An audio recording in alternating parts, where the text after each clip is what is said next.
Olá pessoal, hoje venho trazer a opinião do livro O Amante de Lady Chatterley, do D.H. Lawrence.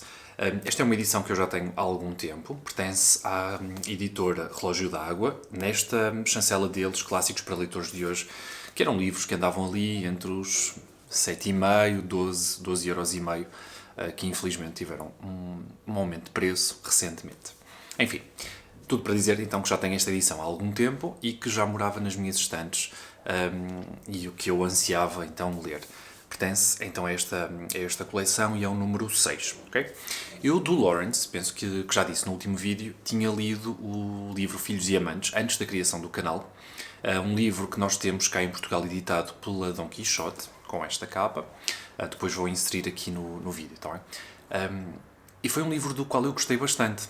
Já antecipava, então, tinha uma ideia, um preconceito acerca desse livro, que estaria ali relacionado com o tema do incesto, que não se verificou de todo, embora exista de facto uma ligação muito forte entre aquele personagem principal e a sua mãe, que são os dois personagens que caracterizam esse livro em particular. Este aqui foi o livro que, quando foi publicado, ali em 1928, se não estou em erro, gerou então muita polémica. Foi publicada, na verdade, uma versão censurada, não é? Portanto, não foi aquilo que de facto o Lawrence escreveu. Aliás, o Lawrence foi muito ousado na forma como escreveu este livro, utilizando palavras consideradas obscenas, ainda nos dias de hoje, e a verdade é que, mesmo depois da sua morte, quando finalmente, nos anos 60, foi publicada a versão integral da obra, a versão original, escrita pelo Lawrence, houve até um caso de tribunal em que a Penguin, que seria a editora então deste livro no Reino Unido, foi levada a tribunal por então ter lançado esta edição não censurada, a versão original, integral, escrita pelo Lawrence. Um livro então muito diferente, não é? Que veio romper então com o estabelecido, veio marcar todo um período, não só na altura em que ele foi publicado, ali anos 20 para os 30, mas também toda a revolução sexual dos anos 60, um livro realmente multigeracional. Vamos então falar um bocadinho da história, para tentar perceber porque é que este livro realmente teve esse impacto tão grande na sociedade. Ora, este livro vai abordar um tema muito batido na literatura, todos nós conhecemos, que é a traição. Neste caso, no feminino, temos aqui a personagem principal, que é Constance Reed, que é a nossa heroína. Desde muito cedo, o narrador revela-nos que a Constance é uma rapariga muito desinibida, que já teve um caso amoroso antes de se casar com um jovem soldado alemão, que infelizmente faleceu muito cedo. E o que acaba por acontecer é que a Constance se casa com um membro da aristocracia, filho do barão Chatterley, e o que acontece é que este jovem vai para a guerra e volta da guerra com uma grande paralisia motora, portanto não consegue mexer os membros inferiores e fica então sujeito a locomover-se com o auxílio de uma cadeira de rodas e obviamente tem que se apoiar muito na sua nova esposa. Como morre o pai deste jovem, torna-se então ele o barão Chatterley e a nossa Constance Reed torna-se a Lady Chatterley. Pertencendo então à aristocracia, não é? Este meio mais elevado, eles são de famílias então endinheiradas, têm um bom estilo de vida, e o que acaba por acontecer então é isto. Temos a nossa Constance, que apesar de viver no luxo, numa opulência, sem qualquer tipo de dificuldade, fica ela então responsável por tomar conta deste marido. Nem ele quer que a situação seja diferente, quer então que a mulher o apoie e que seja a mulher a tomar conta dele em todas as suas tarefas diárias, desde o banho, o barbear, o vestir, etc.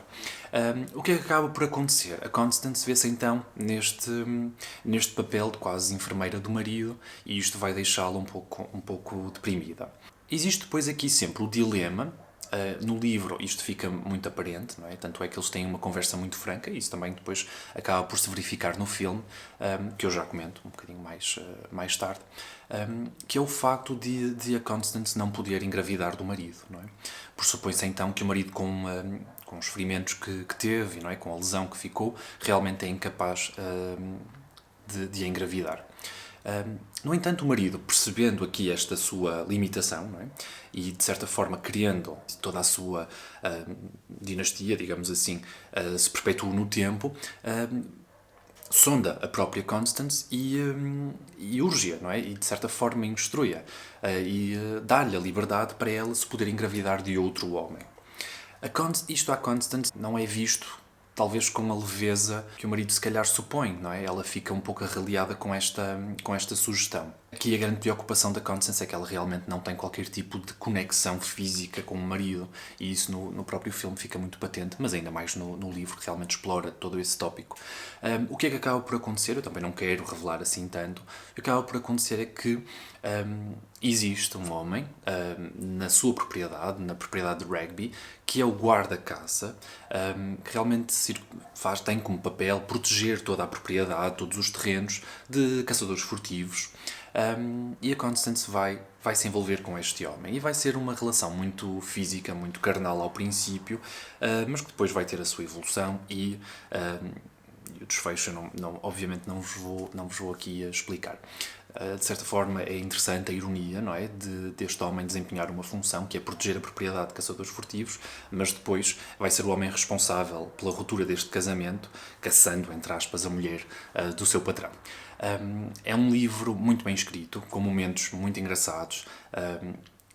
Vocês têm aqui toda uma janela aberta para o íntimo de dois personagens que voltam, de certa forma, vão ter um despertar sexual, apesar de já serem experientes, não é, nesse campo, mas vão ter um novo despertar sexual, porque realmente se existe uma harmonia muito grande, a própria atividade sexual, o próprio orgasmo acaba por ser muito harmonioso, e eles realmente, essa conexão quase que torna a experiência sexual quase religiosa, não é?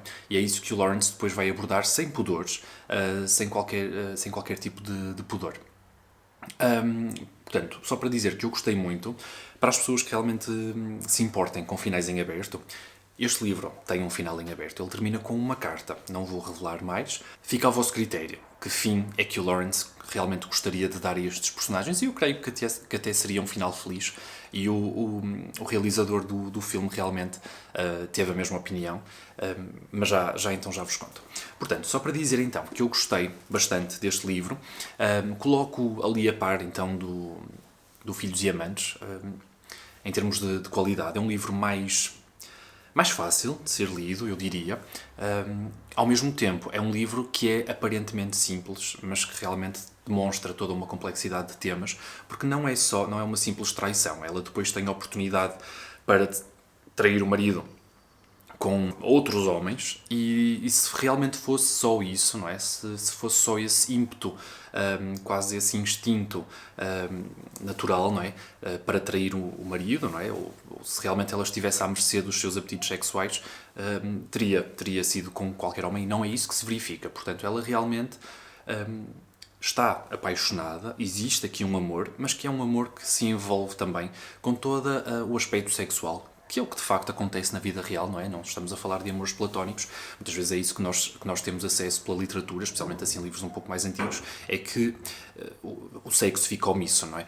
E realmente aqui o Lawrence mistura todos os aspectos da realidade que realmente compõem aqui o romance entre estes dois personagens, e faz sentido e tem lógica, e nós sentimos que é possível e que é real, apesar de todas as barbaridades que eles dizem um ao outro, neste caso. O facto de terem alcunhas carinhosas para os seus órgãos genitais, que eu acho fabuloso, e de brincarem muito um com o outro logo após o ato sexual, de facto muito engraçado, mas também muito realista, e eu consigo apreciar esse facto. Em relação ao filme, portanto, é um filme muito recente, eu não tinha sequer noção que ia sair um filme, foi realmente aqui uma coincidência muito grande. É um filme com uma atriz muito conhecida, ela fez no The Crown, fez a Princesa Diana. O ator que faz então de Oliver Mellers, que é o nosso guarda-caça, eu não conheço. O filme é mais ou menos fiel aqui à intriga do Lawrence. Existem alguns desvios até cronológicos, e algumas omissões que fazem parte para tornar o plot um bocadinho mais perceptível, e de certa forma para não perder tempo com ramificações que não têm assim tanto interesse para a história central. Gostei bastante. Em termos de cenário, está perfeito, é exatamente aquilo que vocês conseguem imaginar lendo o livro. Acho apenas que a atriz que foi escolhida, então, ela fez um papel muito, muito bom e realmente entregou-se. corpo e alma mesmo, não é? Porque existem cenas ali que são muito exigentes para um ator, desde logo nudez, não é? Muito explícito nesse aspecto. Achei a atriz de uma magreza considerável e não foi assim que eu imaginei a nossa Constance. Realmente estava ali a imaginar mais uma Kate Winslet do tempo do Titanic. E não é bem isso, não é? Realmente a atriz é muito magrinha, mas entregou-se e vende-nos que realmente existe ali uma química muito grande entre os dois personagens, entre os dois atores também, que é importante para quem está a ver. E gostei bastante desse aspecto. Em relação então a alguns eventos, alguns acontecimentos, dão-se fora de ordem aqui do que está escrito no livro, mas realmente funcionou muito bem. Em relação à cadeira elétrica, o Lawrence realmente foi muito inovador. Ele coloca uma cadeira elétrica, que é a cadeira onde se desloca então o nosso Barão Chatterley, e eu fiquei curioso para tentar perceber como é que nos anos 30 existiria, não é? Aqui uma cadeira elétrica, mas realmente eles colocaram a cadeira no filme e realmente funciona. Existe uma cena, aliás, muito icónica, não é? Muito importante para todo o livro, que é uma cena em que estão os três personagens, não é? Principais. O Clifford, que é o barão de Chatterley, a Lady Chatterley, que é a Constance, e o Oliver Mellors, que é o guarda-caça, estão os três. E existe então esta cena em que o patrão, não é? Por todos os efeitos, está a subir uma ribanceira e não consegue, então depende do Oliver para o empurrar, e isso de certa forma diminui, não é? Ao ver este homem mais capaz, mas apesar de tudo inferior a si numa escala social, e tratam mal. E isso leva também a Constance a ver o marido de outro prisma. Ela nunca o maltrata, nunca de certa forma o menospreza pela sua condição física, mas o que acaba por acontecer é que ela fica desencantada, não é, com o próprio marido, pela forma como ele trata os seus subalternos, pela forma como ele encara até os seus trabalhadores. Muito bem, eu recomendo então vivamente a adaptação cinematográfica. Se vocês não quiserem ver, ou neste caso ler o livro, apesar de tudo, eu recomendo mesmo muito o livro. Acredito que é um livro que merece ser lido, especialmente nos dias de hoje.